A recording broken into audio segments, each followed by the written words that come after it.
அனைவருக்கும் வணக்கம் நண்பர்களே. வழக்கம் போல் இன்றைக்கும் ஒரு கலக்கலான கதையோடு நான். ஒரு மன்னர் என்ன பண்ணார், கோவில் கட்டினார்.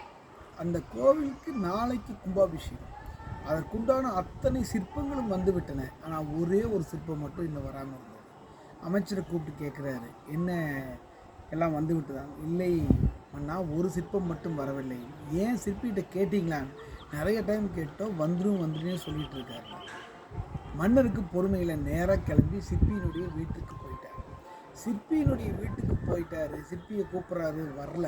உடனே அவர் உள்ளே போகிறாரு. அந்த வரவேற்பறையில் அவருக்கு உண்மையாகவே ஆனந்தம் தான் வரவேற்றார். ஏன்னா அந்த சிற்பம் அழகாக செதுக்கி வச்சிருக்கு. அடடா, ரொம்ப நல்லா செதுக்கி வச்சு ஏன் இவர் அனுப்பாமல் இருக்கிறாரு அப்படின்னு சொல்லிட்டு சிற்பி மறுபடியும் கூப்பிட்றாரு. ஒரு பதிலும் இல்லை. அவர் அடுத்த அறைக்கு போகிறார். அடுத்த அறைக்கு போனோன்னே முதல் அறையில் எப்படி ஆனந்தம் இருந்ததோ அங்கே அதிர்ச்சி காத்திருந்தது. என்ன அதிர்ச்சின்னா, அந்த சிற்பி அதை போன்றே இன்னொரு சிற்பத்தை வடிச்சிட்டு இருந்தார். மன்னருக்கு ஒரு சின்ன கோபம் கூட. சிற்பிட்டு கேட்குறாரு, ஏப்பா அந்த சிற்பம் நல்லா தான் இருக்கு, நாளைக்கு வேறு கும்பாபிஷேகம், ஏன் காலதாமதப்படுத்துகிற, அதையே எடுத்துகிட்டு போகிறேன். இல்லை மன்னா, மன்னிக்கணும், அந்த சிற்பத்தில் ஒரு சின்ன குறை இருக்குது. என்னப்பா குறைனார்? கூட்டிகிட்டு போய் அந்த சிற்பி காட்டுறாரு. அந்த சிற்பத்தினுடைய மூக்கு போது லேசாக வெட்டுப்பட்டிருக்கு. இதை சொன்னோன்னே மன்னன் பயங்கரமாக சிரிக்கிறார். என்னப்பா நீ, இந்த சிற்பத்தை நான் எங்கே வைக்கிறேன்னு தெரியுமா? கோபுரத்தினுடைய உச்சி கலசத்தில் அங்கே மேலே வைக்கிறேன். யாருக்கு தெரிய போகுது அங்கே வச்சா அப்படிங்கிறார். அப்போ சிற்பி சொல்கிறாரு பொறுமையா, இல்லை மன்னா, நீங்கள் சொல்கிறபடி மேலே வச்சா யாருக்கும் தெரியாது.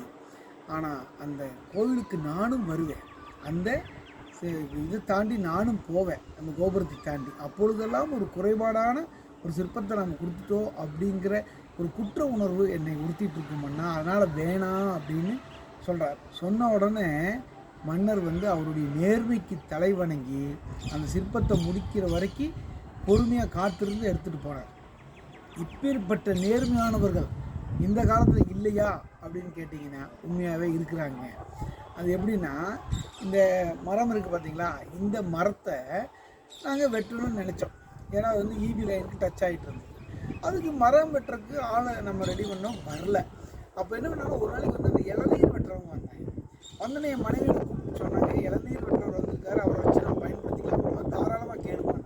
அவரை கேட்ட உடனே அவரும் சரின்னு சொல்லி கடகடான்னு இந்த மரத்தில் ஏறி எங்கெல்லாம் வெட்டணுமோ எல்லாம் வெட்டி போட்டாங்க. வெட்டி போட்டு அரை மணி நேரம் வேலை தான். எவ்வளோ பணம் கொடுக்குறது அப்படின்னு கேட்டோன்னா நான் சொன்னேன், ஒரு 500 கொடுக்கணுமா, ஏன்னா இபி லைனில் டச் ஆகிட்டு இருக்காங்க, அதுக்கெல்லாம் நல்ல வேல்யூவான வேலை தான் அவர் பண்ணியிருக்காரு. சரின்னு சொல்லிட்டு போய் பார்த்துருக்காங்க. 200 ரூபா தான் கிடச்சிது. அதை எடுத்துகிட்டு என் மனைவி அவங்ககிட்ட போனார், இளநீர் வெட்டுறவர்கிட்ட. அந்த பார்த்த உடனே அந்த 200 தாளை பார்த்த உடனே அந்த இளநீர் வெட்டுறவர் ரொம்ப அவசரமாக ஒரு 100 ரூபாயை எடுத்து வீட்டில் கொடுத்துட்டாங்க.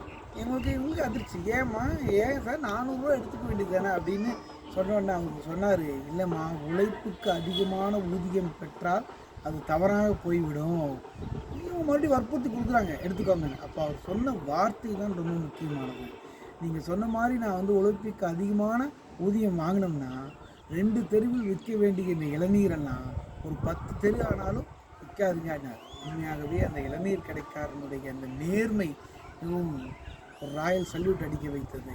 நேர்மையாக இருந்து என்ன சாதிச்சோ அப்படிங்கிறவங்களுக்கு மத்தியில் நேர்மையாக இருப்பதே சாதனை தான் என்பதை நாம் புரிந்து கொள்ள வேண்டும். எந்த காலத்திலும் அதை போன்ற நேர்மையானவர்கள் வாழ்ந்து கொண்டு தான் இருக்கிறார்கள். இந்த நல்ல கருத்தை உங்களுடைய குழந்தைகளுக்கும் கொண்டு போய் சேருங்கள். கவி நாச்சியார் யூடியூப் சேனலை லைக் பண்ணுங்கள், முக்கியமாக கமெண்ட் பண்ணுங்கள், எப்படி இருக்குங்கிறத கமெண்ட் பண்ணுங்கள். அப்போ தான் அடுத்தடுத்து நாங்கள் இன்னும் நிறையா தர முடியும் என்பதை சொல்லி உங்களிடமிருந்து விடைபெறுகிறேன். நன்றி, வணக்கம்.